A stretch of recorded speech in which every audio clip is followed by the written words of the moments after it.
श्री शिवाय नमस्तुभ्यम। भगवान शिव और माता पार्वती की आप सभी पर कृपा बनी रहे। आज सावन माह का सोमवार है और कहा जाता है कि जो भी व्यक्ति सावन सोमवार व्रत रखता है और इसकी व्रत कथा को सुनता और पढ़ता है, उसकी सारी मनोकामनाएं भगवान शिव पूरी कर देते हैं। आइए सुनते हैं सावन सोमवार की संपूर्ण व्रत कथा। श्रावण सोमवार व्रत कथा के अनुसार अमरपुर नाम का एक नगर था, जहां एक धनी व्यापारी अपने परिवार के साथ रहा करता था। नगर में हर कोई उस व्यापारी का मान सम्मान करता था, लेकिन इतना सब कुछ होने के बाद भी वह व्यापारी बहुत दुखी रहा करता था, क्योंकि उस व्यापारी की कोई भी संतान नहीं थी। संतान न होने के कारण वो व्यापारी दिन रात चिंता में डूबा रहता था। उसके मन में यही ख्याल आता था कि उसकी मृत्यु के बाद में इतना बड़ा व्यापार और धन संपत्ति कौन संभालेगा। पुत्र पाने की इच्छा से वो व्यापारी सोमवार व्रत करता था और भगवान शिव की विधि विधान से पूजा किया करता था। शाम के समय व्यापारी शिव मंदिर में जाकर भगवान शिव के समक्ष घी का दीपक जलाता था। उस व्यापारी की भक्ति से प्रसन्न होकर एक दिन माता पार्वती ने भगवान शिव से कहा कि हे प्राणनाथ, यह व्यापारी आपका परम भक्त है। न जाने कितने दिनों से सोमवार का व्रत और पूजा नियमित रूप से कर रहा है। भगवान, आप इस व्यापारी की मनोकामनाएं पूरी करें।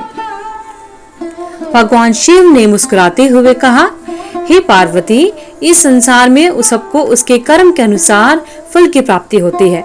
जिसके भाग्य में जो लिखा है उसे वही मिलता है। लेकिन इसके बावजूद भी पार्वती जी नहीं मानी।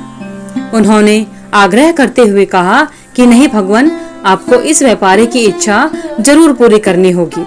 यह आपका बहुत बड़ा भक्त है, प्रति सोमवार विधिवत व्रत रखता है और आपको इसे पुत्र प्राप्ति का वरदान देना ही होगा। पार्वती का आग्रह देख भगवान शिव ने कहा, तुम्हारे आग्रह पर मैं इस व्यापारी को पुत्र प्राप्ति का वरदान देता हूँ, लेकिन उसका पुत्र केवल 16 वर्ष तक जीवित रहेगा। उसी रात भगवान शिव ने उस व्यापारी को सपने में आकर दर्शन दिया और कहा कि मैं तुम्हें पुत्र प्राप्ति का वरदान देता हूँ, लेकिन तुम्हारा पुत्र 16 वर्ष तक ही जीवित रहेगा। भगवान के वरदान से व्यापारी को खुशी तो हुई, लेकिन पुत्र की अल्पायु को सोचकर उसकी खुशियों का नाश हो गया। लेकिन उसके बावजूद भी व्यापारी पहले की तरह सोमवार का व्रत विधि विधान से करता रहा। कुछ महीने के बाद उसके घर में अति सुंदर पुत्र उत्पन्न हुआ। व्यापारी ने धूमधाम से पुत्र जन्म का समारोह मनाया। व्यापारी मन ही मन दुखी रहता था, क्योंकि वो अपने पुत्र की अल्पायु का रहस्य जानता था। यह रहस्य उसने अपने घर में किसी को नहीं बताया था। विद्वान ब्राह्मणों ने उस पुत्र का नाम अमर रखा। जब अमर 12 वर्ष का हुआ तो उसे शिक्षा ग्रहण करने के लिए वाराणसी भेजने का निश्चय हुआ। व्यापारी ने अमर के मामा दीपचंद को बुलाया और कहा कि अमर को शिक्षा प्राप्त करने के लिए वाराणसी छोड़कर आइए। इस तरह से अमर अपने मामा के साथ शिक्षा प्राप्त करने के लिए निकल पड़ा। रास्ते में जहाँ भी अमर और दीपचंद ठहरते, वहीं यज्ञ करते और ब्राह्मणों को भोजन कराते रहते। लंबी यात्रा के बाद अमर और दीपचंद एक नगर में पहुँचे। उस नगर के राजा की कन्या का विवाह था, जिसके लिए पूरा राज्य सजाया गया था।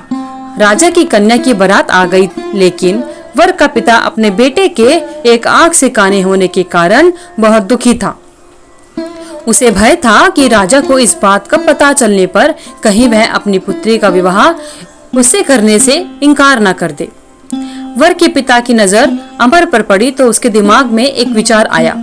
उसने सोचा, क्यों ना इस लड़के को अपने बेटे की जगह राजकुमारी से इसका विवाह करा दूं।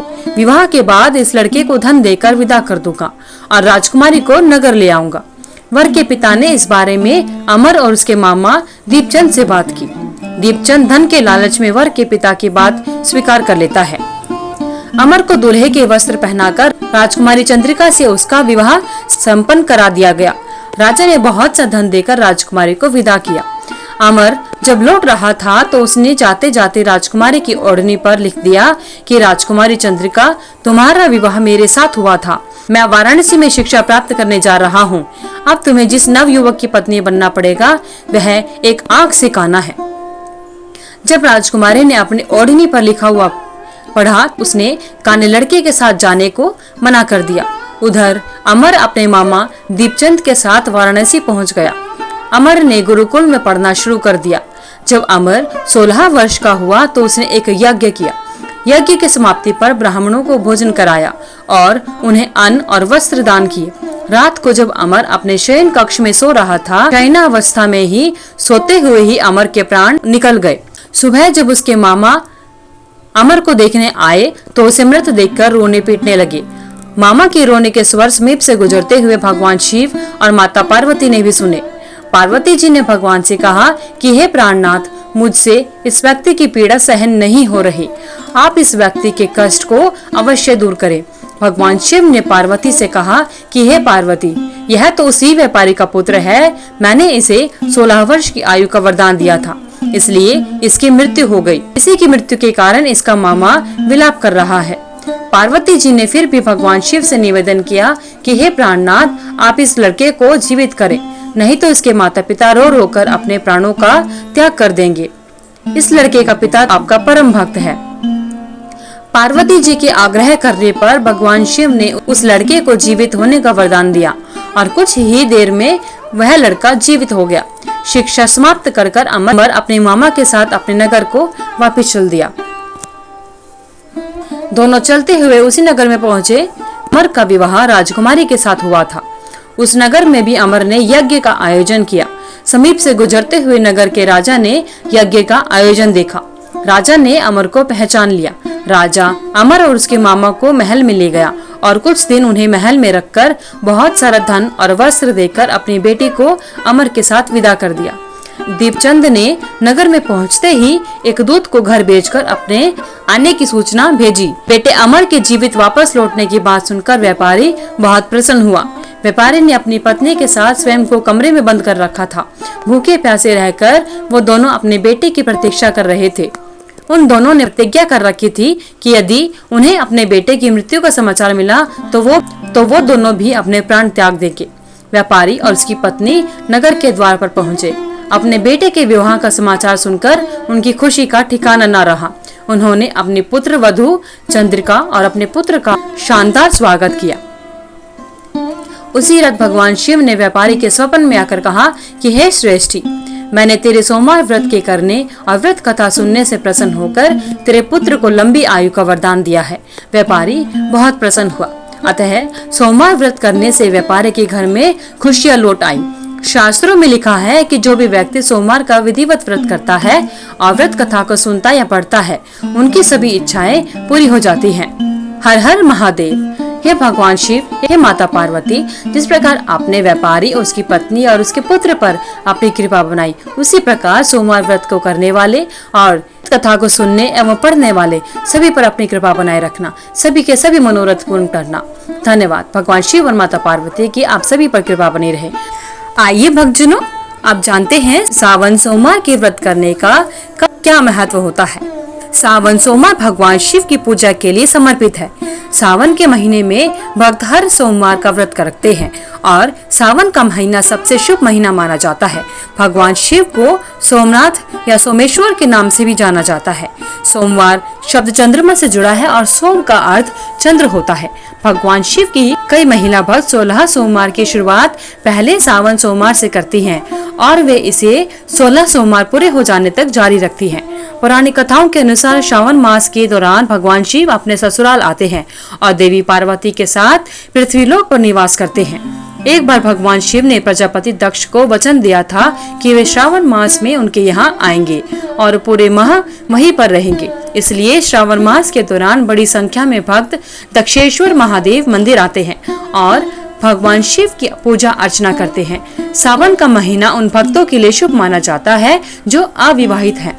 ऐसा माना जाता है कि जो भक्त श्रावण मास के दौरान पूरी श्रद्धा और समर्पण के साथ में भगवान शिव की पूजा करते हैं, उन्हें मनचाहा जीवन साथी मिल जाता है या मनचाही इच्छा पूरी हो जाती है। भगवान शिव को भोलेनाथ के नाम से जाना जाता है और भोलेनाथ हमेशा भक्तों की सभी मनोकामनाएं पूरी करते हैं। आइए अब जानते हैं सावन सोमवार में भगवान शिव की पूजा आराधना किस प्रकार करनी चाहिए। सावन सोमवार के दिन सुबह जल्दी उठकर स्नान करना चाहिए। स्नान करने के पश्चात में साफ स्वच्छ वस्त्र धारण करने चाहिए। घर में भगवान शिव का स्मरण करके घी का दीपक जलाना चाहिए। उसके बाद अगर आप मंदिर जाते हैं तो वहाँ मंदिर जाकर भगवान शिव की पूजा करें, जलाभिषेक करें और पंचामृत से भगवान शिव का अभिषेक करें। फिर जलाभिषेक करें। बेलपत्र, भांग, धतूरा, लाल या सफेद फूलों की माला, कोई फल और मिठाई भगवान शिव को चढ़ाएं। महामृत्युंजय मंत्र या पंचाक्षर मंत्र का जाप करना चाहिए और फिर घी का दीपक जलाना चाहिए और उसके पश्चात आरती करनी चाहिए। साथ ही सावन सोमवार या श्रावण माह के महात्म्य का पठन एवं श्रवण अवश्य करना चाहिए। अगर आप सावन माह के महात्म्य की कथा सुनना चाहते हैं तो आपको हमारे चैनल पर उसके कई सभी अध्याय आपको हमारे वीडियोस में मिल जाएंगे। जो लोग सात्विक भाव एवं नियमों से भगवान की पूजा करते हैं उन्हें मनवांछित फल की प्राप्ति होती है।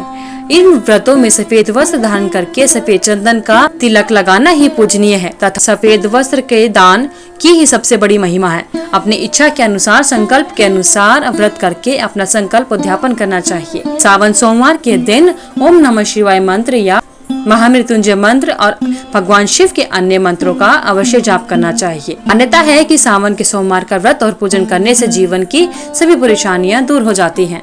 अगर आपको वीडियो अच्छी लगी तो वीडियो को लाइक करें, शेयर करें, चैनल को सब्सक्राइब करके बेल आइकन को जरूर प्रेस करें ताकि आगे आने वाले सभी वीडियोस की नोटिफिकेशन आप तक समय से पहुंचते रहे। आपका दिन मंगलमय हो। कमेंट बॉक्स में हर हर महादेव लिखना ना भूलें।